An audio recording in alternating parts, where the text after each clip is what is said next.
जरा एक नंबर के बारे में सोचिए। एक ऐसा नंबर जो इतना बड़ा है कि शायद दिमाग घूम जाए। एक के बाद 12 जीरो। जी हां, हम बात कर रहे हैं $1 ट्रिलियन की। और जरा सोचिए, क्या हो अगर कोई एक इंसान, बस एक इंसान, इतनी दौलत का मालिक बन जाए। तो जरा सोचिए, एक ऐसी खबर के बारे में जो दुनिया भर में सुर्खियां बटोर सकती है। एक ऐसा मील का पत्थर जिसे आज तक किसी ने छुआ तक नहीं। चलिए बस एक पल के लिए मान लेते हैं कि एलन मस्क दुनिया के पहले ऑफिशियल ट्रिलियनेयर बन गए हैं। ये एक ऐसा आइडिया है जो अपने आप में ही दिमाग हिला देता है। तो चलिए इसी आइडिया को थोड़ा और खोदते हैं और देखते हैं कि इसका असल में मतलब क्या है। तो सवाल ये है कि $1 ट्रिलियन आखिर होता कितना है। चलिए इस नंबर को तोड़कर समझते हैं कुछ ऐसे तरीकों से जो सच में दिमाग हिला देंगे। ये रहा $1 ट्रिलियन, एक के आगे 12 जीरो। बस एक मिनट इस नंबर को देखिए, इसके साइज को महसूस करने की कोशिश कीजिए। ये सिर्फ पैसा नहीं है, ये दुनिया को बदलने की पावर है, हकीकत को अपनी मर्जी से मोड़ने की ताकत। तो चलिए शुरू करते हैं लेवल 1 से, धरती पर राज। देखते हैं कि इतने पैसे से इस दुनिया में क्या क्या कंट्रोल किया जा सकता है। सोचिए जरा, एक ट्रिलियनेयर दुनिया की सबसे बड़ी, सबसे महंगी स्पोर्ट्स लीग्स की हर टीम को खरीद सकता है। NFL की सारी टीमें, NBA की सारी टीमें और हाँ, प्रीमियर लीग की भी हर एक टीम। मतलब दुनिया का पूरा स्पोर्ट्स एम्पायर एक इंसान के हाथ में। और मजे की बात तो ये है कि ये तो सिर्फ शुरुआत है।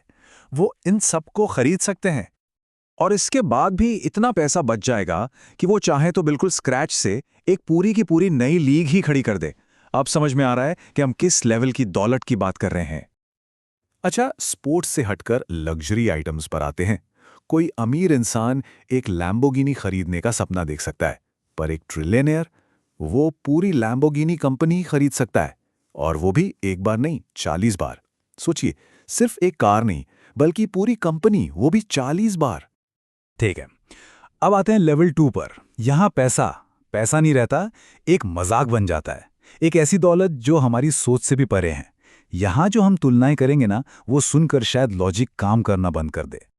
जैसे कि ये global real estate portfolio, Singapore के सारे पेंट हाउस खरीद लिए, मियामी के सारे लग्जरी विला खरीद लिए, दुनिया के 2 सबसे अमीर शहरों की सबसे प्राइम प्रॉपर्टीज एक झटके में। और जानते हैं क्या, जेब पर ज्यादा असर भी नहीं पड़ेगा। इन सब को खरीदने के बाद भी इतना कैश बच जाएगा कि बस मजे के लिए एक पूरा नया शहर बसाया जा सकता है।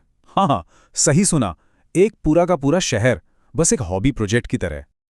और आर्ट का क्या, मोनालिसा की पेंटिंग, सिस्टीन चैपल की वो मशहूर छत, दुनिया की सबसे कीमती अनमोल कलाकृतियां, ये सब भी अगर खरीद लें तो ये उनकी टोटल नेटवर्थ का सिर्फ 2% होगा। बाकी का 98% पैसा अभी भी वैसा का वैसा ही है। इस दौलत का मजाक देखिए। स्टेप 1, दुनिया की सबसे तेज हाइपर कार्स में से एक कोनिग्सेग जेस्को एब्सोल्यूट्स 1000 खरीद लो। स्टेप 2, उनमें से आधी यानी 500 कारों को क्रैश कर दो। और स्टेप 3, जो सबसे कमाल का है, इतने बड़े नुकसान का पता तक न चले, मतलब कोई फर्क ही ना पड़े। और अब फाइनल लेवल, मार्स मिशन। ये पावर का अल्टीमेट शो है जो धरती की सरहदों को लांघकर सीधा स्पेस तक पहुंचता है। तो इतने पैसे से क्या हो सकता है? मार्स पर एक पूरा मिशन फंड किया जा सकता है। स्पेस में पहला प्राइवेट शहर बनाया जा सकता है। और तो और, अगर मन किया तो पूरे के पूरे प्लैनेट का नाम ही बदला जा सकता है। तो इन सब बातों का निचोड़ क्या है? ये सिर्फ दौलत नहीं है, ये इस दुनिया को और यहां तक कि दूसरे ग्रहों को भी अपनी मर्जी के मुताबिक ढालने की ताकत है। इसी को कहते हैं ट्रिलियनियर पावर, या यूं कहें, यह है trillionaire power, Elon Musk style. एक ऐसे इंसान की पावर जिसकी सोच और महत्वाकांक्षा की कोई लिमिट नहीं है। और ये सब हमें एक बहुत बड़े सवाल पर लाकर खड़ा कर देता है। अगर किसी के पास इतनी बेहिसाब दौलत और ताकत आ जाए तो उसे उसका करना क्या चाहिए? सोचने वाली बात है ना?